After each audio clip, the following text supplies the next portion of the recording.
Boa noite, irmãos. Boa noite. Vamos abrir Apocalipse, capítulo 2.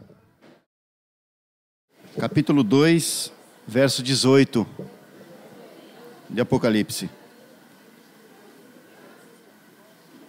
E ao anjo da igreja de Tiatira, escreve: Isto diz o Filho de Deus, que tem seus olhos como chama de fogo e os pés semelhantes ao latão reluzente. Eu conheço as tuas obras e o teu amor, e o teu serviço, e a tua fé, e a tua paciência, e que as tuas últimas obras são mais do que as primeiras. Mas algumas poucas coisas tenho contra ti, que deixas Jezabel, mulher que se diz profetiza, ensinar e enganar os meus servos, para que forniquem e comam dos sacrifícios da idolatria. E dei-lhe tempo para que se arrependesse da sua fornicação, e não se arrependeu. Eis que a porei numa cama, e sobre os que adulteram com ela virá grande tribulação, se não se arrependerem das suas obras. E ferirei de morte a seus filhos, e todas as igrejas saberão que eu sou aquele que sonda os rins e os corações. E darei a cada um de vós segundo as vossas obras. Mas eu vos digo a vós e aos restantes que estão em Tiatira, a todos quantos não têm esta doutrina, e não conheceram, como dizem, as profundezas de Satanás, que outra carga vos não porei. Mas o que tendes, retende-o até que eu venha. E ao que vencer e guardar até o fim as minhas obras, eu lhe darei poder sobre as nações. E com vara de ferro as regerá. E serão quebradas como vasos de oleiro, como também recebi de meu Pai. E dar-lhe-ei a estrela da manhã. Quem tem ouvidos, ouça o que o Espírito diz às igrejas. Até aqui, vamos orar.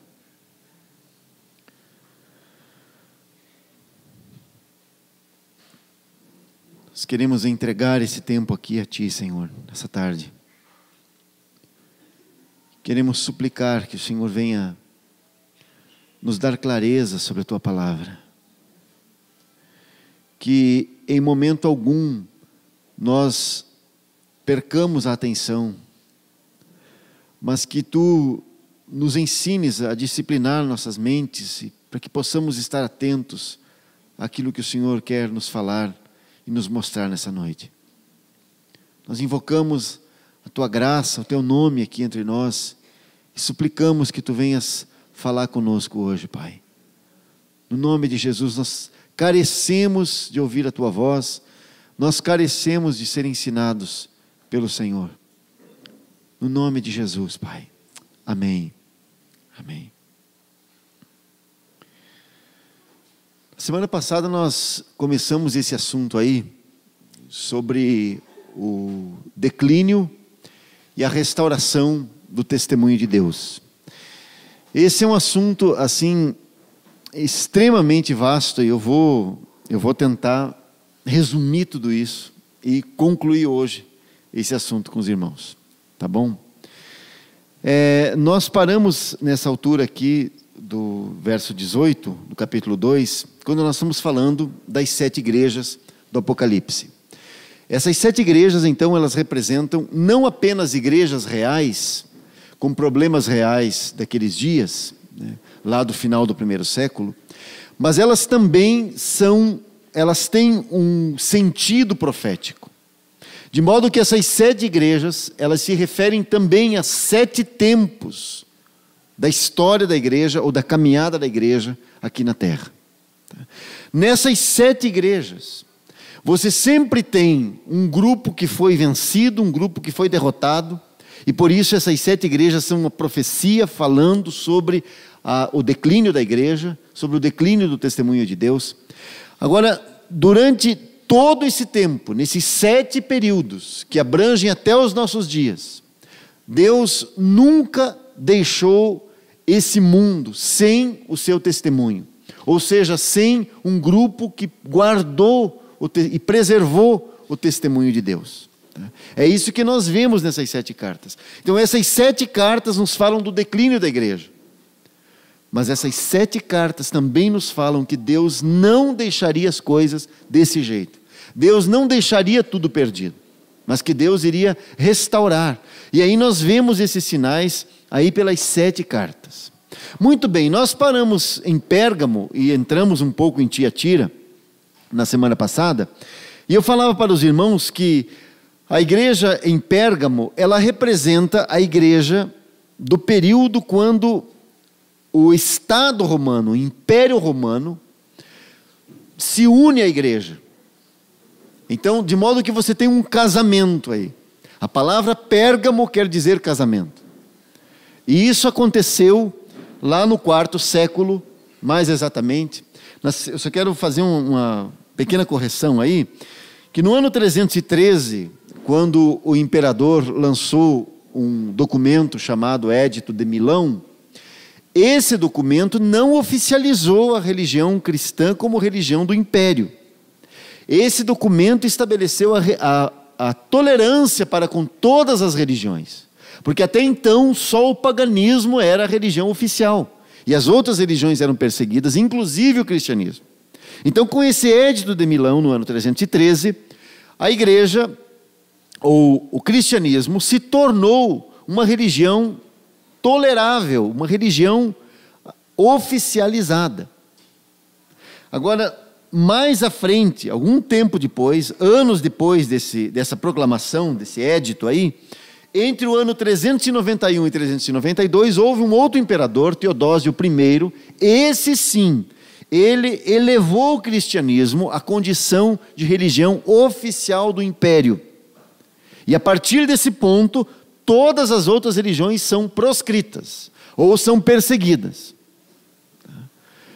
E aí o cristianismo se torna, então, a religião oficial do Império Romano, ganhando com isso todos os benefícios, toda a proteção do Estado romano. Ora, o que é isso, amados? Isso, nós podemos simplesmente, como alguns na época, abraçaram isso com entusiasmo. Não, agora acabou nossa perseguição, nós não vamos mais sofrer. Você deve se colocar no lugar daqueles irmãos e perceber o que eles estavam sentindo. Então, muitos deles abraçaram essa união com entusiasmo, outros nem tanto.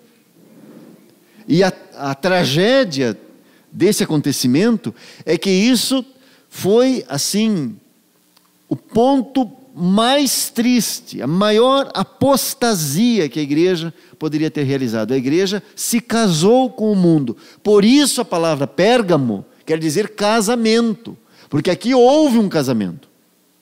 A igreja se casou com o Estado, a igreja se tornou uma com o Estado romano. Pois bem, aí você tem a igreja seguinte, que é a igreja de Tiatira. A igreja em Tiatira, ela é o resultado de Pérgamo. Então você pode se perguntar, mas no que isso vai dar? No que esse casamento, qual vai ser o fruto desse casamento? É só você ler esse texto que nós lemos. A carta à igreja em Tiatira. Aqui você tem o resultado desse casamento. Agora, será que lá naquele período, nesse período aí do 4º século, quando houve esse casamento da igreja com o Estado, será que todos concordaram com isso? Será que todos engoliram isso? Será que Deus não levantou ninguém? Amados, Deus nunca deixou o seu testemunho falido na terra. Então, nesse período, Deus levantou um grupo. Muito bem, aí. Então, você tem, daquele período de Esmirna que nós falamos na última vez, e do tempo de Pérgamo, você tem aqueles que foram considerados os vencedores. Quem são os vencedores? O primeiro grupo que nós temos a falar são os montanistas, chamados montanistas, no século II, e eles, foi um grupo que se desenvolveu na atual Turquia. Quem são esses montanistas? Os montanistas foram condenados pela igreja como hereges, pela igreja oficial. Por que foram condenados como hereges? Porque eles denunciaram que os ministérios da igreja, que os homens, os líderes da igreja, estavam se separando cada vez mais do povo. Então estava começando a se formar a clericalização dos ministérios da igreja, ou seja, só um grupo poderia ministrar a palavra, só um grupo poderia fazer batismos, só um grupo poderia orar sobre enfermos, só um grupo poderia ministrar os dons, só um grupo separado. Então aqui começa, nesse período de Esmirna ainda, começa esse desvio, tá? que é essa história da clericalização. E os montanistas se levantam contra esse esquema que está se formando. Então eles defendiam o seguinte, que o Espírito Santo é quem deveria dirigir a igreja. É um negócio estranho, né? Porque isso, desde o tempo de Atos, era assim. Por isso você pode chamar o livro de Atos, também de Atos do Espírito Santo. Porque você vê claramente o Espírito Santo dirigindo a igreja. Mas no final do primeiro século, começo do segundo século, algo aconteceu. E a igreja começou a haver uma separação no meio da igreja. Entre o clero, os homens que conduziam e o povo. Agora, esses homens que conduziam já não tinham mais os mesmos dons que os líderes anteriores tinham. Esses homens apenas tinham um conhecimento profundo, mas não tinham os dons. Então, esses montanistas se levantaram e disseram, não, a igreja precisa ser dirigida pelo Espírito Santo. Eles pregavam um arrependimento profundo, pregavam que o Senhor voltaria a qualquer momento, e davam também uma grande ênfase na profecia e nos dons do Espírito Santo. E você deve lembrar que eles davam essa ênfase, porque aqui tem um momento em que um intelectualismo frio começava a despontar na igreja. Então os líderes da igreja começavam a se tornar muito intelectuais, muito cultos, mas sem o poder. Um dos mais famosos montanistas foi um irmão chamado Tertuliano, ano 207, aproximadamente. Esse irmão aqui, Tertuliano. E Tertuliano, ele é conhecido como um dos primeiros teólogos do Ocidente, um dos grandes teólogos. Era um homem, assim, de uma capacidade intelectual incrível. Tá? Um homem, junte-se a isso, um homem de Deus, de primeira qualidade. E ele, tão indignado com o que estava acontecendo, ele se juntou aos montanistas. Então hoje a igreja oficial tem dificuldade para falar mal dos montanistas por causa de Tertuliano. Porque como pode um homem tão culto, tão conhecedor da palavra ter se juntado a eles? Então se ele se juntou a eles, é porque eles não eram hereges. Senão ele teria detectado. E certamente houveram alguns excessos na época com esses irmãos montanistas, né? Como sempre. Eles queriam ser uma igreja conforme o padrão do Novo Testamento. Eles queriam retornar ao padrão. E, amados, cada vez que nós queremos retornar ao padrão, nós corremos riscos. Porque nós podemos cometer certos excessos. Por isso muitos preferem a segurança do desvio. Eles estão fora da vontade de Deus. O sistema que eles têm não é o sistema do Novo Testamento, mas eles dizem assim, bom, para não cairmos em heresia, vamos ficar do jeito que estamos. Esses irmãos se arriscaram. Não, nós queremos voltar para o Novo Testamento. Nós queremos voltar para aquilo que estava escrito lá. Aí você já sabe o que aconteceu com eles. Foram duramente perseguidos. Duramente perseguidos. Ali tem uma imagem de duas mártires montanistas, Perpétua e Felicidade, que são consideradas santas pela igreja, né? Milagrosamente. Tá, mas eram duas irmãs, também na carne, né? E em Cristo, e as duas foram martirizadas nesse período aí. Um outro grupo que surgiu, daí agora no tempo de Pérgamo, foram esses donatistas, né? Os donatistas surgiram no século IV, no norte da África. O líder desse movimento foi um bispo lá do norte da África, chamado Donato, por isso donatistas. E eles formaram aquilo que é conhecido como o primeiro movimento de igrejas livres da história. Como assim? É que depois que a igreja se casou com o Estado romano, as igrejas por todo o império